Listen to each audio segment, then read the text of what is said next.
पहिली सुरुवात त्यांनी केलेली आहे आणि शेवट आम्ही करणार आहोत. कारण की शेवटी आपण आगळिकपणा केलेला नाही आहे. 26 लोकांना मारणारे हेच आहेत ज्यांनी ज्या अतिरेक्यांना पुष्टी दिली.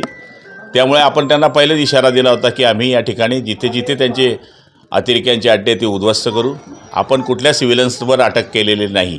आपण जे अटक केले आहे ते अतिरेक्यांच्या अड्ड्यांवर अटक केले होते, पण त्यांनी आपल्या लोकांवर सुद्धा जे नागरिक आहेत त्यांच्यावर सुद्धा अटॅक केला. मग हे भारत सहन करणार नाही आणि भारताच्या समोर पाकिस्तानने या गोष्टी करू नये.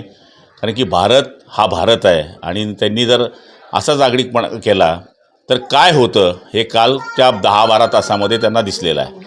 जसं बांगलादेशचा वेगळा केलेला होता तशी एक अपेक्षा आता पुन्हा व्यक्त केली जाते. बलुचिस्तान आता आतूनच पेटलेलं आहे आणि बलुचिस्तान हे पहिल्यापासून त्यांच्यापाशी राहावं अशी त्यांची कधीच मानसिकता राहिलेली नाही आहे. त्यामुळे एक नाही, दोन नाही, आता 3 तुकडे पाकिस्तानचे होतील असं चित्र आहे.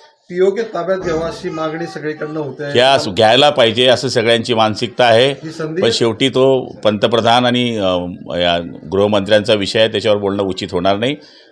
ते जर ह्या गोष्टीचा जनता विचार करते तर ते काही विचार करतच असतील. संधी वाटते तुम्हाला POK घेण्याची? बिलकुल संधी आहे. लाहोर इस्लामाबादपर्यंत आपण ड्रोन हल्ले केलेले, आपण म्हणजे थेट पाकिस्तानाच्या मध्यवर्ती भागापर्यंत आपण पोहोचलो आहोत. त्यांचं 250 किलोमीटरची फक्त लांबी आहे. त्यामुळे आपण त्यांना कधीही कव्हर करू शकतो. महिलांच्या सिंदुरावर हात टाकलेल्यांवर उत्तर दिलेलं आहे महिला भगिनींनी सिंदूर ऑपरेशन राबवून. सिंदूर पुसणं एवढं सोपं नाही आहे. त्याचा बदला घेण्याकरता हिंदुस्थानातले सगळे भाऊ त्यांच्या मागे उभे आहे, हे या सरकारने सिद्ध केलं आहे.